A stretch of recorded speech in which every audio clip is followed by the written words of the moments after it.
Well, in an earlier talk we had, you told me that you understand yourself even maybe as a political artist. Can you explain that, please? Yeah, I mean, I don't. I never really thought of myself as being political before. Really, I guess not until the last. Well, I mean, I guess I was a political human, but not a political artist. I suppose that's the distinction. But with with current world events, like I think it gets harder and harder to stay silent, and I don't think you should stay silent. And I guess I felt more kind of pushed to try and say something about what's going on. In Europe at the moment, in the US, and I think. Yeah, in particular, I was thinking about justice, freedom, peace, memory. I think if I'd have made that 5 years ago, it wouldn't have been a political statement. It would have been kind of a memorial. It would have been getting people to think about the past, maybe to think about the sacrifice of others, all these kinds of things. But all of a sudden, with the rise of the right in Europe, it does feel like a political statement, because you're saying, well, when you're saying remember the past, you're saying, well, remember these mistakes that people made not that long ago and that people are making again now. Like, people are going down that route again. And something which not that long ago would have been a piece just about remembrance now becomes it's not just about remembering something, but it's about remembering it specifically so that we don't do the same things again. And I guess that is a political statement, in a way. Well, can you tell me just in a few sentences what the most beautiful sound is for you? The most beautiful sound? Yeah. It can be anything, it can be related to musical sounds or to sound samples or acoustics, environments, nature. Yeah, I've been thinking, because you asked me this question a few days ago first, so I've been thinking about it. And I don't know, I can't think of a most beautiful sound exactly, and I don't think beauty exactly is something I think about a lot when I'm working, but I guess there is. What it did make me think was, okay, how do I engage with this idea of do I ever think about this at all when I'm working? And I guess I do, but I think it's when I'm writing or creating sound design or whatever. Occasionally, when you're doing something, and as you're writing, and as you're playing something, or as you're playing something back, you get like a tingle down your spine, or it feels like a punch in your gut or something, and it's like, if that doesn't sound too narcissistic, when you play back something that you've written, you get a tingle down your spine. But I think probably most composers get that at some point, and I think you're like, okay, well, if I like this that much, then hopefully other people are going to like it that much as well, and that's what you want to do. You want to connect with other people. So yeah, I guess occasionally I'm kind of looking out for something beautiful in my work. And yeah, probably that led me on to probably more often than not, it's the sound of strings. I really love the sound of strings, like a string quartet. In particular, I think when it can be quite sparse, but that kind of combination of timbres, that's something that probably gets me more often than anything else. Okay, well, can you also tell me what you understand, how you understand improvisation? Yeah, I mean, I'm not really an improviser. I've never really played jazz. I guess I used to, when I was in bands, when I was a teenager, we'd kind of sit and jam for a bit, but I found pretty quickly that's not something I really enjoyed doing. I prefer just writing a song and then playing it. So I wouldn't consider myself an improviser as such. What I would say is that I think, when you're writing, if you're a composer, there probably is an element of improvisation in what you do. The idea doesn't exist, and then the idea does exist, and I suppose that's a moment of improvisation. And whether, a lot of the time I write, I hear something in my head, or I kind of start humming something, and it's like, okay, well that doesn't work, or that does work, and then you click with something, and then it's a case of going, yeah, okay, now I need to play this, or now I need to find a sound that fits with this, or whatever. So I suppose we're all kind of improvising to a certain extent when we write. I don't know.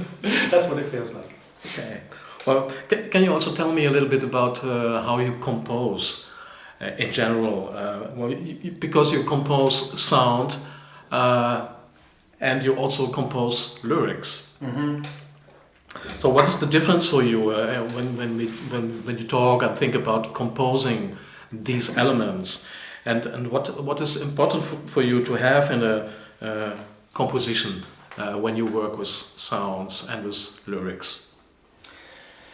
Yeah, for me, like writing music or creating sound and writing lyrics are very different processes.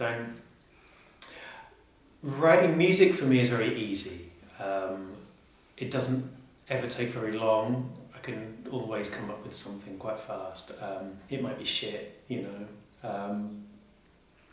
but I can always write something. And sometimes it's good, sometimes it's less good, but it's never like a problem to come up with an idea. Yeah, I don't know why. It's never been difficult, and I think especially when you start doing it for a living, you can't kind of wait for the stars to align before you sit down and write a song.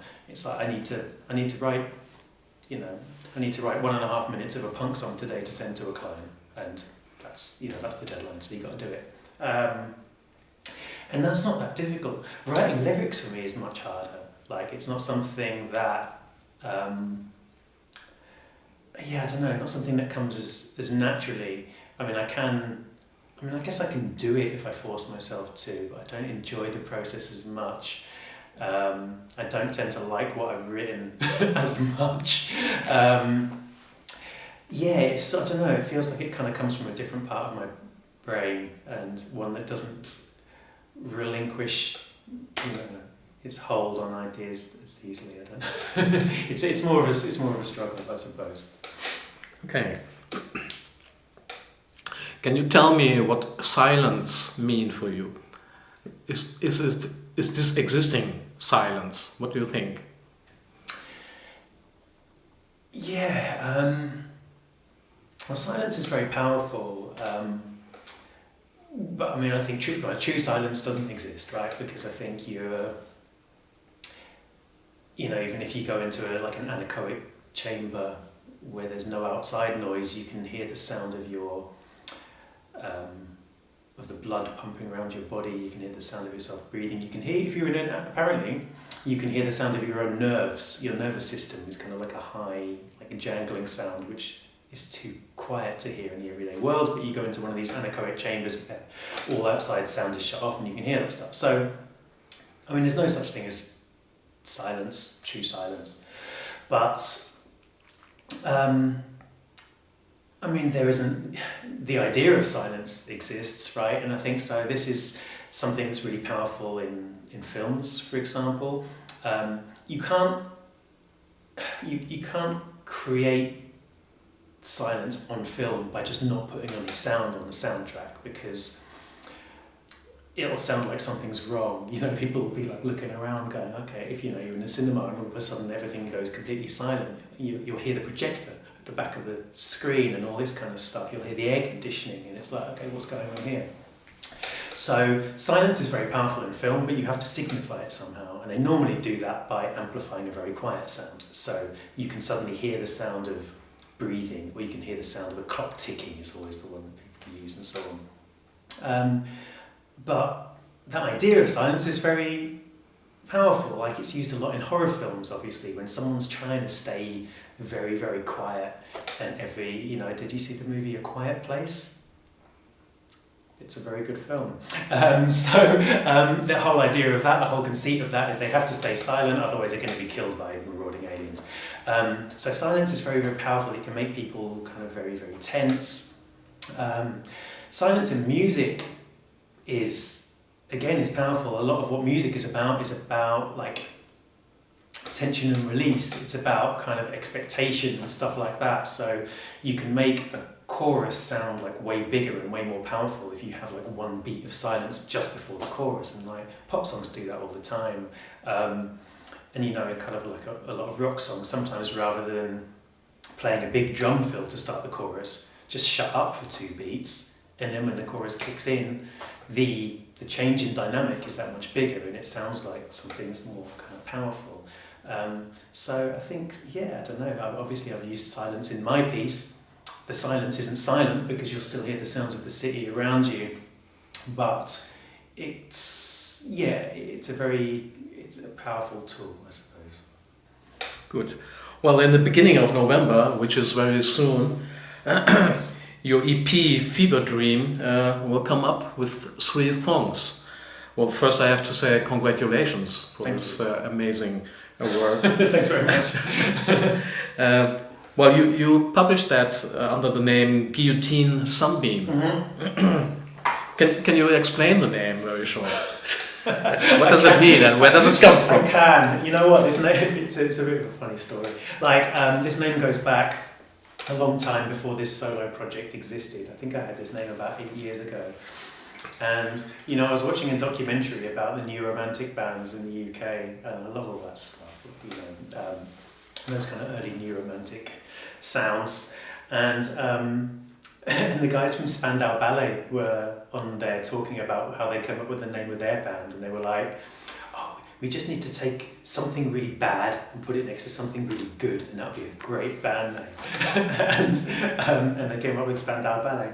And then, I was thinking about it, I was like, oh yeah, my new romantic band name could be like Guillotine Sunbeam. And I never had an opportunity to use it until about 7 years later.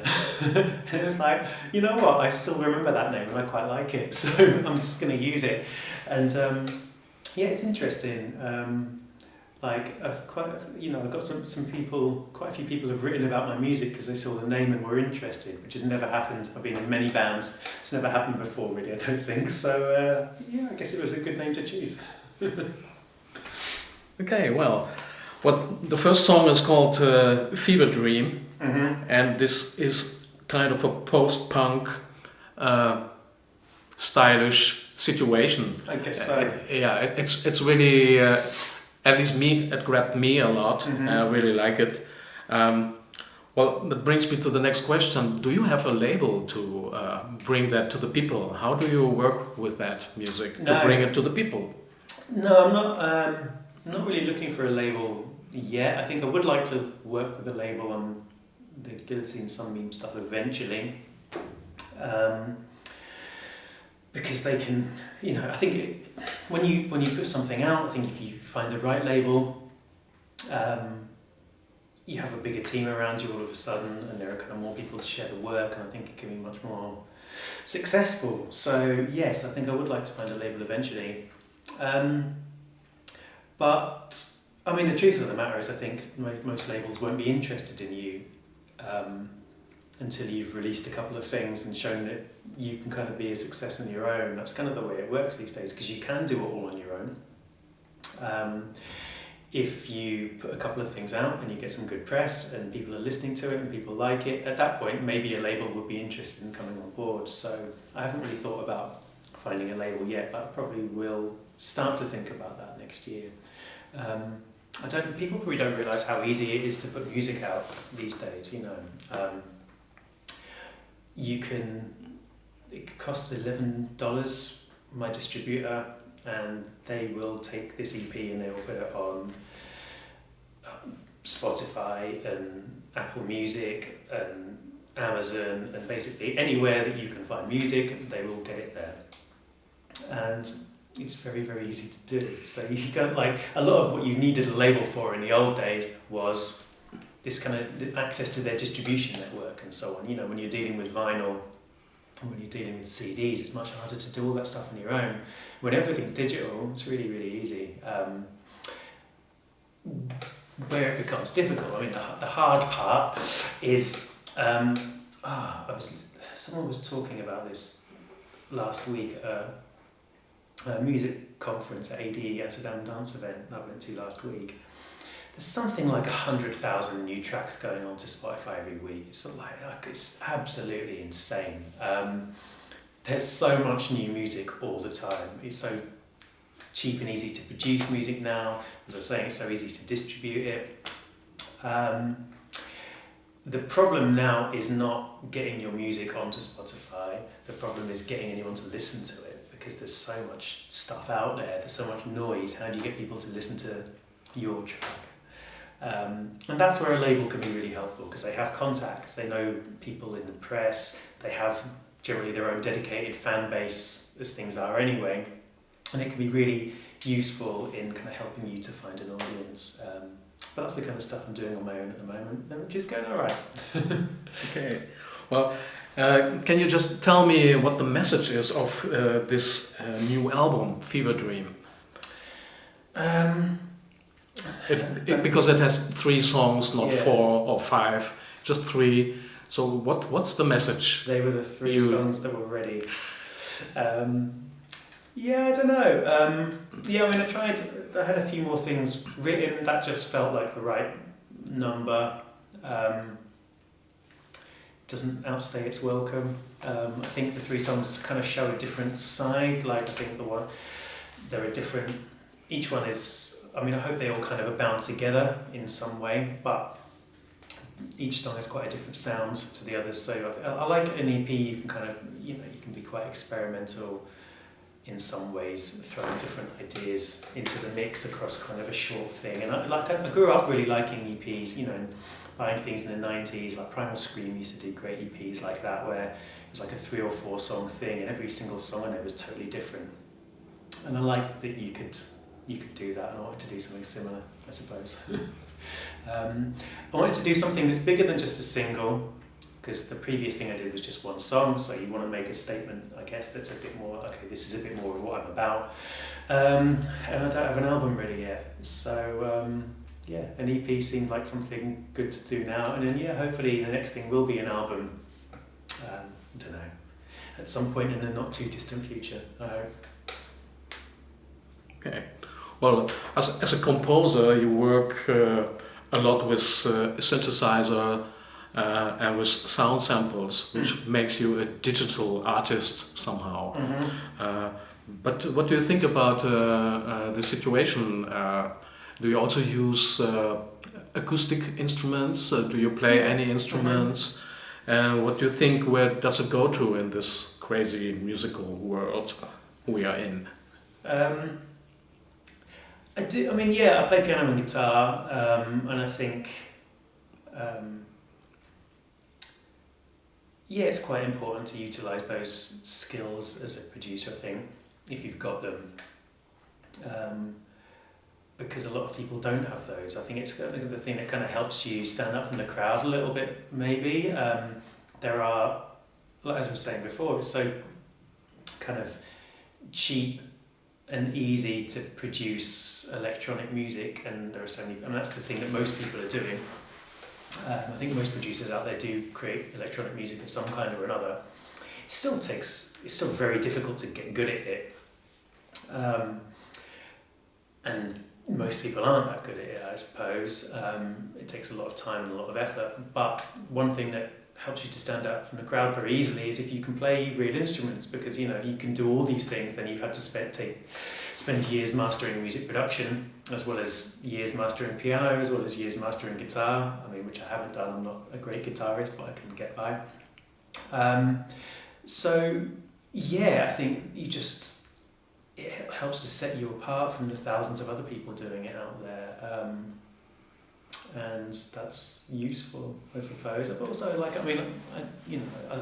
think you approach music in a slightly different way if you're coming from a background maybe where you play something rather than you're just assembling it kind of in the computer. Okay. Which doesn't make it better necessarily. I mean, a lot of the music I listen to is purely electronic, and the people that make it probably can't play any instruments. And that's not a problem. It can be great, but I guess it's what sets me apart is the fact that I can. Well, when I tell you two names, one of a group, one of an artist, a composer, can you explain me your ideas, what you have with them, maybe a connection? The first one is Kraftwerk. Okay. Second one is John Cage. Okay, right. So Kraftwerk, I have the cover of Man Machine up in my studio. Did you notice that? Is that why I'm getting this question? Yeah, so yeah, I like them. I suppose what I like about Kraftwerk, and that's probably one of my favourite ever gigs. I saw them in the Tate Modern in the Turbine Hall a few years ago. It's absolutely incredible. I mean, they were obviously pioneers in terms of kind of electronic music.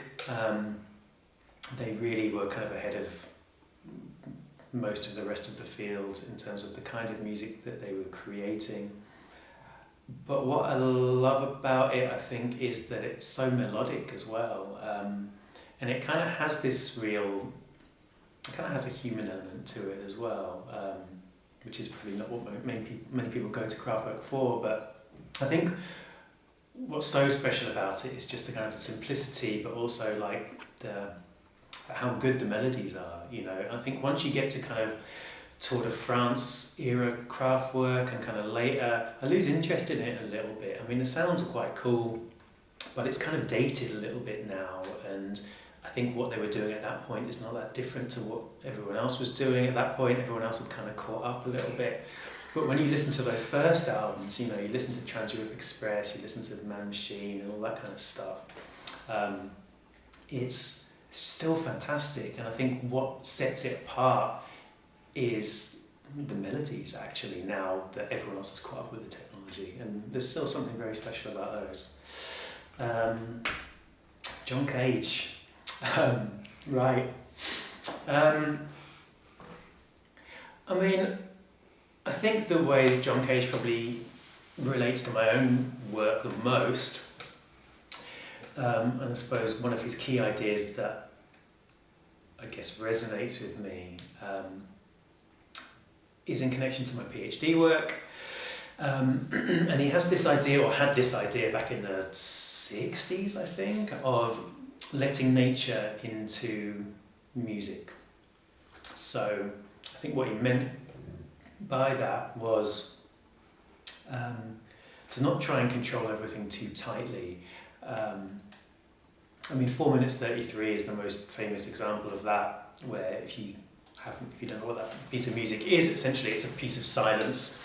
We talked about silence already, but for a very prescribed length of time, 4 minutes and 33 seconds, people will sit in the concert hall, and is there a version for piano and a full orchestral version as well, maybe? So people will sit in the audience for that length of time and no one will make any sounds. But of course, as we've already discussed, silence does not exist. So the idea behind it is that you're listening to what's around you. So what are the sounds of the concert hall? Again, can you hear the air conditioning? Can you hear people's clothes rustling? Can you hear breathing? Can you hear coughing? And it's drawing attention to these sounds in a way that it's giving them importance. These are sounds that are worth listening to. It's like, is there something interesting? You know, can we get something out of just listening to these sounds? And that kind of idea, that was kind of, I guess, his most extreme, I think, kind of take on it, I suppose. But the same idea is present throughout kind of a lot of his work. And the way that relates to my own work, it's quite a long-winded answer this, is I'm building kind of my immersive pieces within a soundscape. So you're experiencing them while you're walking around in a location that has its own sounds. So you're listening in the middle of Groningen, you're going to hear the music, but you're also going to hear the sounds of buses going past and of like motor scooters and of people talking. And the idea for me was that I wanted my music to sound like it's embedded in that soundscape. So it all is part of the same thing. So the music feels like it's kind of coming out of the location. And also so that everyone has like a unique experience as well. So you're listening to the sounds in your headphones, but also you're hearing the engines go past you and all this kind of stuff. And you don't exactly know where one ends and one begins, but every time you listen to the piece it will be different, and every single person that experiences it will hear it in a different way as well, and I kind of like those ideas. So if you ask me about John Cage, I said you can't do an answer that takes less than 5 minutes, can you?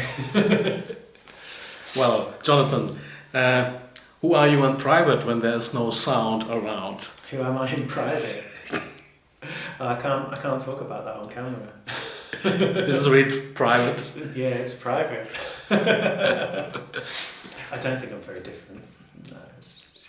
Do you have non-musical hobbies, maybe? Do I? I mean, no, I don't have time. I like travelling. I guess that's a hobby. Although I travel a lot through work, which is kind of, I guess, my own choice a lot of the time. I like kind of going to new places and seeing new things. I like cooking. Actually, that's another thing. I like eating and drinking. I mean, that's it's experience, isn't it? You know, I think it's experiencing stuff. I think.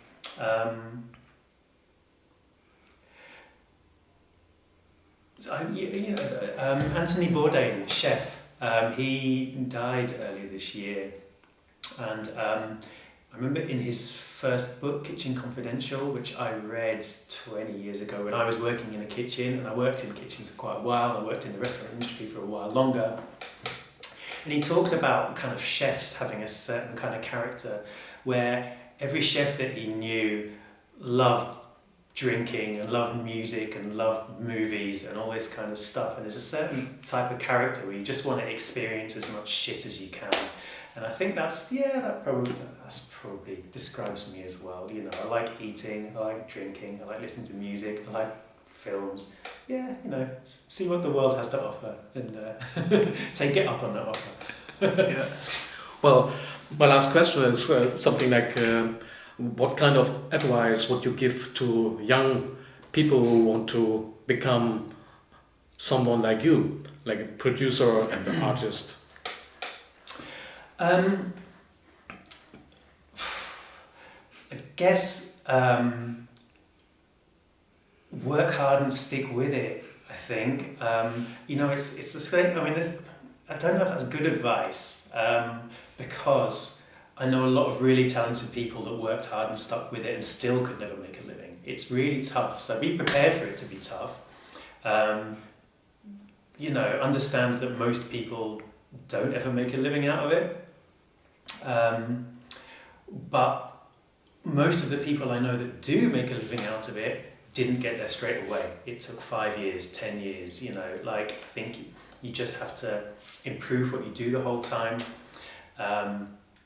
get better and get better and get better, network. It helps so much to know people that can help you out. That's something I don't think enough people pay attention to. So meet other people in the industry that might be able to help you out. And the thing is, you have to work hard because there are so many people out there doing this that if someone out there who's maybe less talented than you works harder than you, they'll probably get the jobs. If they can hit the deadlines, if they can get like a body of work together, then that'll probably do the job for them.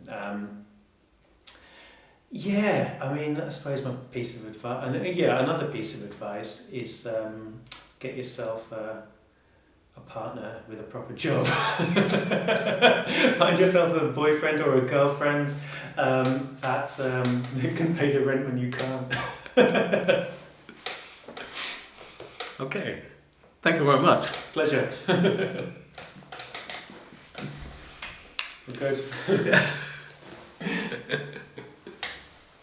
Good. Well, thanks very much. That was fun.